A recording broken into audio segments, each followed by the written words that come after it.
Hey guys, welcome back to my channel. So today I'm going to be talking about the Natasha Denona Sunset Palette. So that is what I used to create this eye look, which I'm going to be showing you a little bit later in the video. I just wanted to do a quick review for you guys. So this is a first impressions video because this is the first time that I am using this palette.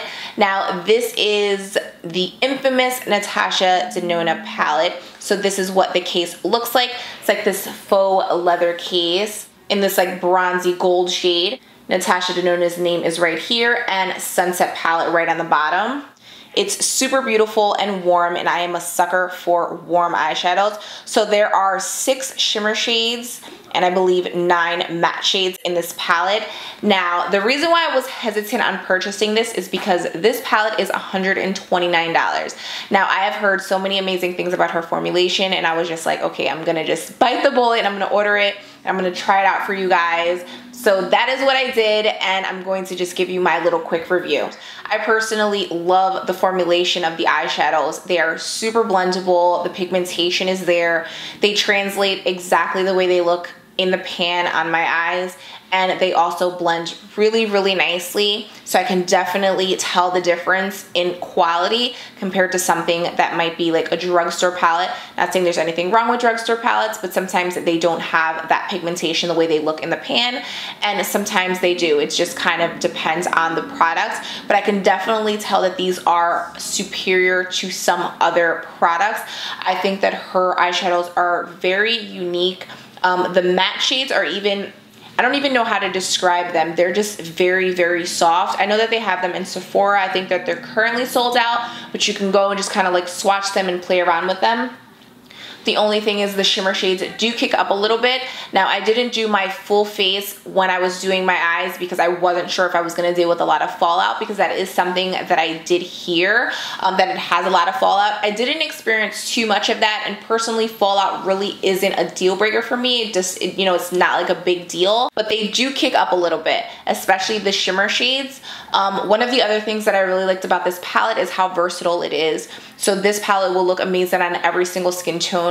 I think that she took a lot of time to craft this palette, and I think keeping everyone in mind. So regardless of what skin tone you are, you can definitely create so many different beautiful looks just using this palette. So I definitely would recommend this to artists. So if you guys are looking for something versatile that you can use on a lot of different clients, this is definitely a great palette to have. Now, this is the size of the palette, so I would say it's probably similar to like an iPad mini, and it's super thin, so it's easy to travel with. The only thing that I would suggest, especially with a palette of this price, is to make sure that you're always traveling with your powder products on your person, whether it be your carry-on or your backpack. I always keep all of my palettes on me because I wouldn't want one to break. The only thing that I was not crazy about, so inside the palette it has a little plastic sleeve. Now I ripped mine out, I probably shouldn't have. So it basically just lays over top to protect the shadows so that you can get to the mirror and vice versa. It kind of was in the way for me, so I did rip it out. The only thing is if I throw this out or lose it, I won't know the shadow names if I'm trying to let you guys know which shadow I use. It's not a big deal, but it's just one of those things that I notice. I personally do like the names of the shadows on the back. But I'm just going to show you guys a few quick swatches. I swatched all of them. So that was just one quick swipe. It also has a magnetic closing case, and it comes with a mirror inside so you can do your makeup on the go or wherever you're at. So that's basically everything I wanted to cover in reference to this palette. Now, one last thing. So if you guys like a few of the shades, but you're not into the entire palette, I would definitely say skip it, because this is definitely something that you need to love every single shade before going out and spending so much money on a palette. So if like one shade doesn't speak to you, that's okay, because we all have palettes that have like one shade that do nothing for us. But if there's like a few shades in this palette that are just not your cup of tea, I would definitely say skip this palette. This is definitely an investment. This is definitely something that you want to use consistently, not every single day, but something that you want to reach for. I will definitely be reaching for this palette often. I always gravitate towards warmer shades, so this was right up my alley. So I basically covered everything that I wanted to cover in reference to this palette. We talked about the performance, the price, the packaging, the pigmentation, and just my overall thoughts on the palette. Now, the question is, would you guys spend $129 on an eyeshadow palette? I know a lot of people were going crazy on Snapchat when I was like, I'm gonna order it, guys, and they're like, oh, hell no, bitch, you crazy. But I decided to bite the bullet, do it for you guys, and a lot of people were excited to, you know, see what look I created with this, or just my overall thoughts on the palette. So this video is for you guys. So if you are new to my channel, thank you so much for checking me out. And don't forget to like, share, and subscribe. And without further ado, let's jump into this tutorial.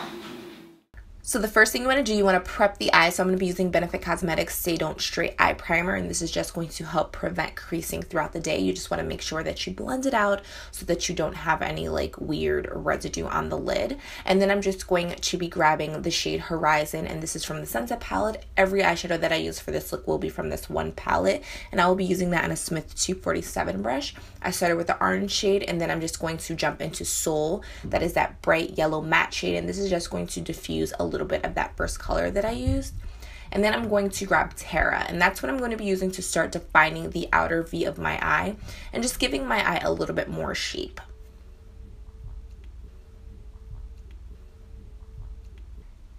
After I use Terra, I'm going to be going in with Igneous, and I'm going to be using that in a Smith 235 brush. And then I'm just going to grab MAC Select Cover Up, and this is just going to help define my eyelid. Walt jumped in to say hey. And I just wanted a really nice crisp lid, which is why I used concealer first. And then I'm just using my finger to kind of blend out that outer portion.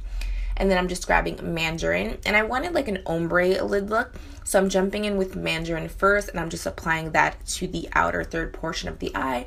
And then I'm going in with Aubade, which is this light like champagne shade, on a tiny flat definer brush, and I'm just applying that really neatly so that I don't help disturb that like crease line.